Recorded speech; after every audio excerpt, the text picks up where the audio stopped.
రాముడిగా వచ్చాడు. భగవంతుణ్ణి ప్రతిపాదించేటటువంటి వేదం వాల్మీకి మహర్షి నోటి వెంట శ్రీరామాయణంగా వచ్చింది. అందుకే శ్రీరామాయణానికి వేదోపబ్రహ్మణము అని పేరు. వేదమే రామాయణం. వేదం దేన్ని ప్రతిపాదిస్తుంది? ప్రధానంగా వేదమంతా ధర్మమే ప్రతిపాదన చేస్తుంది. ధర్మం అంటే ఏమిటి? ధ్రియతేవా జనైరితి ధర్మం అని అమరకోశం. ధర్మం అంటే తెలుసుకోవడం ధర్మంలో ఒక భాగం.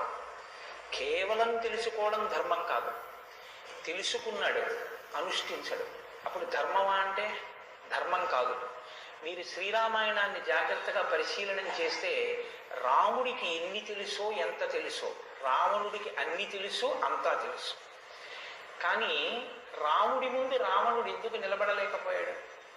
ఒక్కటే కారణం, తాను తెలుసుకున్నది తాను విన్నది అనుష్ఠించాడు రామచంద్రమూర్తి. తాను విన్నది తాను తెలుసుకున్నది తన సౌకర్యానికి అనుగుణంగా మార్చుకుని దబాయించి బ్రతికే ప్రయత్నం చేస్తాడు రావణాసురుడు. ధర్మాన్ని మీరు తెలుసుకోవడం ప్రధానం ఎంతో, దాన్ని అనుష్ఠించడం కూడా అంతే అవసరం. అనుష్ఠానానికి పనికిరానటువంటి ధర్మం ఉపయోగం లేనిది అవుతుంది. ఇంట్లో కర్ర ఉంది, వీధిలో కుక్క ఉంది. కుక్క మీ మీద పడడానికి ఉద్యుక్తమవుతున్న సమయంలో మీ ఇంట్లో కర్ర ఉంది కదా అని మీ మీద పడ్డం మానదు. మీ చేతిలో కర్ర ఉంటే కుక్క మీ మీద పడకుండా ఉంటుంది. ధర్మో రక్షతి రక్షిత అన్న మాటకు అర్థం ఏంటంటే, మీరు ధర్మాన్ని అనుష్ఠిస్తే మిమ్మల్ని ధర్మం కాపాడుతుంది. ధర్మం విషయంలో తెలుసుకోవలసినటువంటి అత్యంత ముఖ్యమైన విషయం ఒకటి ఉంటుంది. ధర్మం ఇలా అనుష్ఠిస్తే అలా వెంటనే ఫలితం ఇవ్వాలని ఎక్కడ ఉండదు. ఒకచో అలా ఉండొచ్చు.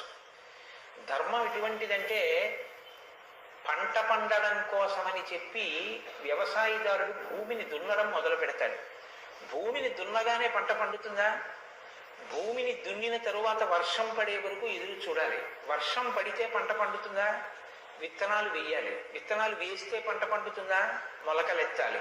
మొలకలెత్తినంత మాత్రాన పంట పండుతుందా?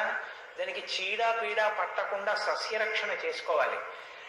6 గాలము శ్రమిస్తే చిట్ట చివర ఆ పంట బాగా చేతికొచ్చి ఫలసాయాన్ని ఇస్తుంది. అప్పుడు కోత కోసి తెచ్చి పొలం గట్టున వేసి బస్తాలకెత్తి ఇంటికి తీసుకెళ్లి దాచుకునే పర్యంతము పండిన పంట మీ చేతికి వచ్చింది అని నమ్మకంగా చెప్పడం సాధ్యం కాదు. ధర్మం కూడా అంతే. ఇవాళ మీరు ధర్మం చేశారు అని వెంటనే ఫలితం ఇవ్వదు. అధర్మం కూడా అంతే. మీరు ఇవాళ అధర్మం చేశారు అని వెంటనే ఫలితం ఇవ్వదు.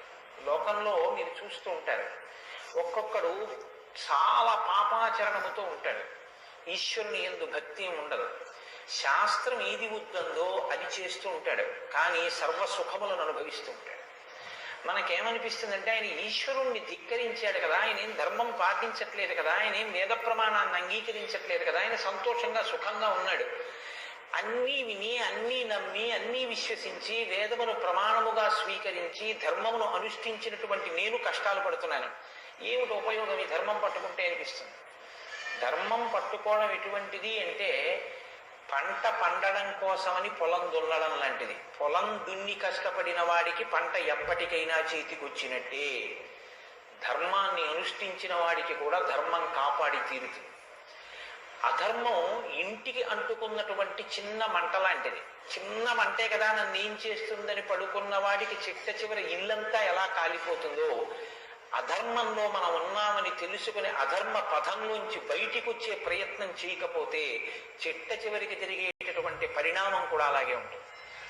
కాంచన లంక ఉంది, అంత బలగం ఉంది, అంత గొప్ప సుఖాలు అనుభవించాడు, 10 తలకాయలున్నాయి, గొప్ప తపస్సు ఉంది, ఈశ్వరుడి యొక్క అనుగ్రహాన్ని పొందాడు, పరమేశ్వరుణ్ణి సాకారంగా దర్శనం చేశాడు, పుష్పక విమానం ఎక్కి ప్రపంచమంతా తిరిగాడు. చిట్ట చివరికి ఏమయ్యాడు? అధర్మాన్ని పట్టుకున్నందుకు కడుపున పుట్టినటువంటి బిడ్డల దగ్గర నుండి భార్య చిట్ట చివర ఏడుస్తూ యుద్ధభూమిలోకి వచ్చి, నువ్వు అధర్మాన్ని పాటించడం వల్లే ఇటువంటి చావు చచ్చావని మండోదరి గుండెలు బాదుకుని ఏడ్చేటటువంటి స్థితిని రావణుడు పొందాడు. ప్రతి క్షణం ధర్మాన్ని అనుష్ఠించాడు. ఎంత ఓపికగా అనుష్ఠించాడంటే, ఎన్ని కష్టాలైనా రాని ఆయనకి కావలసింది మాత్రం ఒక్కటే, ధర్మం. ధర్మమా సుఖమా, ధర్మమా కష్టమా, ధర్మమా ప్రయోజనమా, ధర్మమా అడ్డదారా, ధర్మమా కోరిక తీరడమా, మీరు పక్కన ఏవి పెట్టి చూడండి, శ్రీరామచంద్రమూర్తి జీవితం అంతా ఒకటే, ధర్మమే. వాలన్నాడు సుగ్రీవుడితో ఎందుకు స్నేహం చేసి